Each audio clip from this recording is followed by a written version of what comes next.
मामला जिला सारंगढ़ का सिरसिवा थाने का है, जहां सौरभ अग्रवाल के द्वारा 9 मार्च को थाना सरसीबा में शिवा शाहू निवासी रायकोना और अन्य आरोपियों के विरुद्ध शेयर मार्केट व क्रिप्टो करेंसी में पैसा लगाने पर प्रति माह 30% देने और आज माह पूर्ण होने पर रकम दोगुनी करने का लालच देकर 2 करोड़ रुपए की धोखाधड़ी करने की रिपोर्ट दर्ज कराई। इसी प्रकार प्रार्थी गिरवर निराला के द्वारा 10 मई को शिवा साहूबा ने आरोपियों के विरुद्ध रकम दोगुना करने के लालच देकर 26 लाख रुपए की धोखाधड़ी करने की रिपोर्ट दर्ज कराई। इस पर थाना सरसीबा के द्वारा अपराध दर्ज कर विवेचना की जा रही है। इसी क्रम में पूर्व में 5 आरोपियों वृंदन साहू, टीकाराम साहू, मिथिलेश साहू, महेंद्र कुमार साहू को गिरफ्तार किया और 19 जून 2024 को दोनों प्रकरणों में 8 आरोपियों को गिरफ्तार किया गया है और आरोपियों की पूछताछ में उनके द्वारा क्रिप्टो करेंसी के नाम पर लोगों से पैसा लेकर रकम दोगुना करने के लालच देकर लोगों से मिले पैसे को ही रोटेट कर धोखाधड़ी की जा रही थी और लोगों से प्राप्त राशि से स्वयं के लिए संपत्ति का अर्जन किया जा रहा था।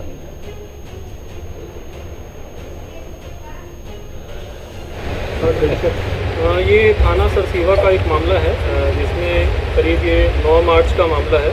उसमें एक आवेदन आया था हमारे पास कि शेयर मार्केट और क्रिप्टो करेंसी के में पैसा लगाने के नाम पे और उसमें प्रति माह 30% रिटर्न और 8 महीने में रकम दोगुनी करने के नाम से ठगी हो रही है, जिसमें करीब 2 करोड़ की ठगी का आवेदन आया था। तो इसमें हमने मामला पंजीबद्ध किया था। इसके पश्चात हमने इन्वेस्टिगेशन चालू किया था। इसमें पूर्व में भी 5 आरोपियों को गिरफ्तार करके भेजा गया है।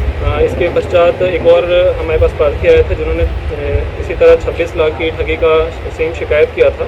इसमें भी एक अपराध पंजीबद्ध किया गया था विभिन्न धाराओं में, जैसे कि 420, 409 चिटफंड की PDI एक्ट जो छत्तीसगढ़ के निक्षेपकों के हितों का संरक्षण अधिनियम है, उसमें FIR दर्ज हुआ था।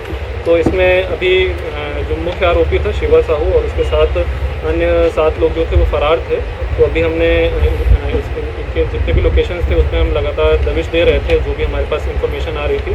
तो हमने रायपुर से और बिलासपुर से फाइनली हमने इन सबको अरेस्ट कर लिया है और आज कुल हम 8 आरोपियों को हम आज न्यायिक रिमांड और पुलिस रिमांड के लिए हम आवेदन देंगे। और इसमें अभी तक की स्थिति में टोटल हमारे पास 24 आवेदनकर्ताओं की करीब 4 करोड़ रुपए की धोखाधड़ी का आवेदन आया है और इसमें हमने अभी तक कुल 13 करोड़ की संपत्ति जो है वो सीज कर दी है। और कुर्की के लिए कलेक्टर साहब के पास हमने एक आवेदन दिया है, जो कि PDI एक्ट जो छत्तीसगढ़ के इन्वेस्टर्स की जो हितों का संरक्षण अधिनियम है उसके तहत जो वायलेशन होता है तो उसके तहत ही कुर्की की कार्रवाई की जाती है। तो हमने वो एप्लीकेशन दिया हुआ है सभी संपत्तियों का ब्यौरा निकाल के और उसको सीज करके, जिसमें कि करीब बैंक अकाउंट्स में करीब 6 करोड़ की राशि है, 6 करोड़ 40 लाख की। और जो ज़मीन के दस्तावेज हैं वो भी हमने एकत्रित किए हैं और इन्वेस्टिगेशन के दौरान करीब 30 एकड़ ज़मीन के कागजात हैं, जिसकी मार्केट कीमत अभी 2 करोड़ 40 लाख के हिसाब से आप देख सकते हैं। और एक मकान है जिसमें 64 लाख का अप्रॉक्सीमेट रेट है। 25 वाहन है, लग्जरी वाहन है, उनको भी हमने इसमें सीज किया है। इसमें मोडस यही रहता था कि पैसे जो शुरुआत में इन्होंने अपने कुछ पैसे जो है क्रिप्टो करेंसी में लगाए थे, जिससे कि उनको कुछ बेनिफिट हुआ था, उससे इन्होंने कुछ गाड़ियाँ खरीदी थी। तो इनके जो लग्जूरियस लाइफ जो स्टार्ट हो उससे लोग और आकर्षित हुए और इन्होंने और लोगों को पैसा लगाने के लिए बोला। धीरे धीरे लोगों ने अपना फसल के टाइम जो पैसा मिला था उसको लगाया और इनिशियली पैसा वापस मिला। किसी का पैसा जो नए इन्वेस्टर आते थे उनका पैसा पुराने इन्वेस्टर को दिया जाता था। इस तरह से करते करते उन्होंने काफ़ी पैसे एकत्रित कर दिए और कई उन पैसों को डाइवर्ट करके अपने लिए संपत्तियां और जो लग्जरी कार्स हैं वो सब एकत्रित की हैं। तो एक रोटेशन टाइप का इनका जो धोखा देने का सिस्टम था वो था इसमें।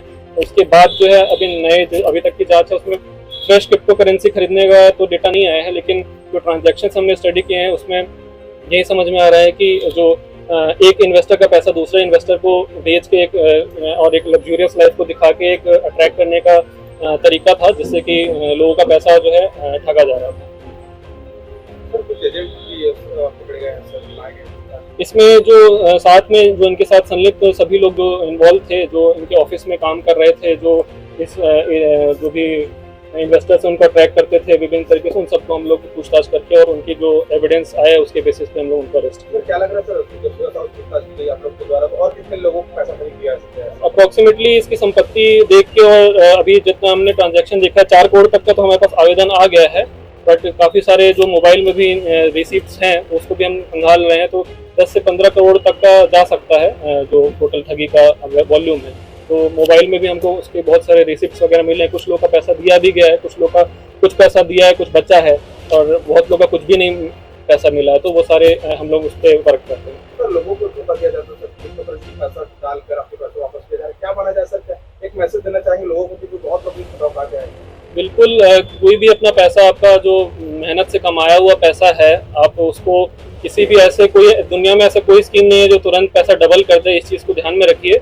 और कोई भी कहीं भी आप पैसा इन्वेस्ट कर रहे हैं तो उसके नियम कानून जितने भी हैं मार्केट से, और उसको पता कर लें। और कहीं भी कोई डाउट हो तो अपना 1 रुपये भी उसमें इन्वेस्ट ना करें, क्योंकि वो आपका मेहनत का कमाया हुआ पैसा है। वो हो सकता है कि शुरुआत में आपको मिल रहा हो वापस, और कुछ लोगों का डबल भी हुआ हो, लेकिन एक ना एक दिन जो है वो पैसा डूब सकता है, तो आपको काफ़ी भारी नुकसान हो सकता है। इसलिए अपना पैसा जो है सोच समझ कर और ऐसे स्कीम्स में बिल्कुल भी ना लगाएं। सर आपको लगातार दिन में कहाँ भागे सर?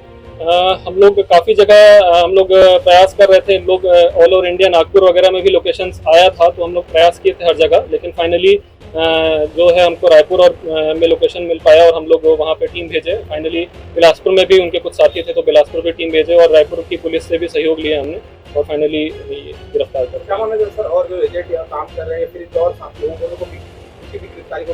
हाँ, जो भी डिटेल्स आ रहा है, हमने अभी तक के पूछताछ में जो भी लोग आए हैं उनका गिरफ्तारी हम लोग किए हैं। जिसके खिलाफ भी एविडेंस हमको मिलेगा हम उसकी गिरफ्तारी ही करेंगे। जनप्रतिनिधि और अधिकारी कर्मचारी भी ठगी का शिकार हुए? अभी ऐसा तो कोई आवेदन नहीं आया है हमारे पास। सर जमीन किस चीज वो सब की जानकारी हम लोग ले रहे हैं और उसको अब तक से हम उस पर कार्रवाई करेंगे। सर कुछ राशि बरामद हुई सुबह साउथ? हाँ, 1 लाख का कैश भी बरामद हुआ है, और कुछ गोल्ड के आभूषण 7 लाख के करीब बरामद हुए। उसके अतिरिक्त कोई कैश बरामद नहीं हुआ। मोस्टली जो पैसे हैं वो अकाउंट्स में ही हैं, और अकाउंट्स को हमने सेफ तरीके से सही समय पर फ्रीज करा दिया है, और उसको उसकी कुर्की के लिए जो है आवेदन भी हमने कलेक्टर साहब को भेज दिया। और जैसे जैसे नई संपत्ति की कोई जानकारी आ रही है हम उसको केस में ऐड करते जा रहे हैं। कोई भी नया अगर प्रार्थी भी आ रहा है तो हम उसको केस में ऐड करके और विधिवत कार्रवाई करेंगे।